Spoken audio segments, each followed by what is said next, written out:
एक बार फिर सभी तैयारियां पूरी होने पर शुभ मुहूर्त में राजा भोज ने जैसे ही उस सिंहासन पर बैठने के लिए कदम बढ़ाया, तभी 26वीं पुतली ने राजा भोज को विक्रमादित्य से संबंधित एक कहानी सुनाई और पूछा, यदि आपके अंदर ऐसी प्रतिभा, ऐसे गुण हैं, तभी आप इस सिंहासन पर बैठ सकते हैं।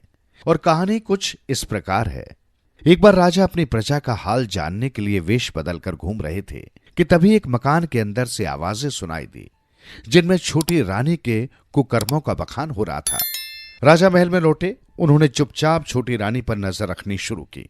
रात के समय राजा को सोया हुआ समझकर छोटी रानी खूब बनाव श्रृंगार करके महल के गुप्त रास्ते से बाहर निकली।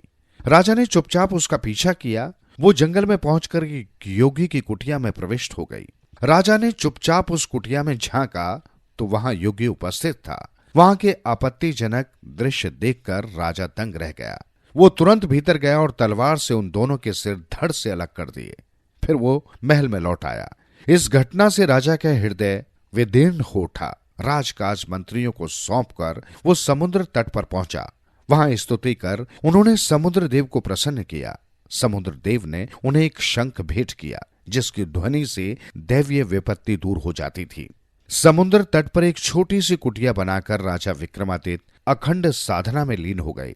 उनकी साधना से इंद्र आदि देवता घबरा उठे। कई देवता और अप्सराओं आदि को भेजकर इंद्र ने विक्रमादित्य की साधना भंग करनी चाहिए, किंतु विक्रमादित्य ने शंख बजाकर सारी बाधाओं को दूर भगा दिया और निर्विघ्न साधना में लगे रहे। तब स्वयं इंद्रदेव एक साधु के वेश में विक्रमादित्य के समक्ष उपस्थित हुए और दान की याचना की।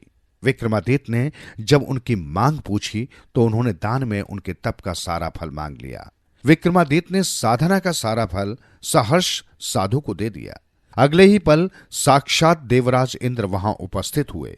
उन्होंने राजा की उदारता और दानशीलता से प्रसन्न होकर उन्हें आशीर्वाद दिया कि उनका राज्य अतिवृष्टि और अनावृष्टि से सदैव भयमुक्त रहेगा। इंद्रदेव अंतर्ध्यान हो गए और राजा विक्रमादित्य अपने महल में लौट आए।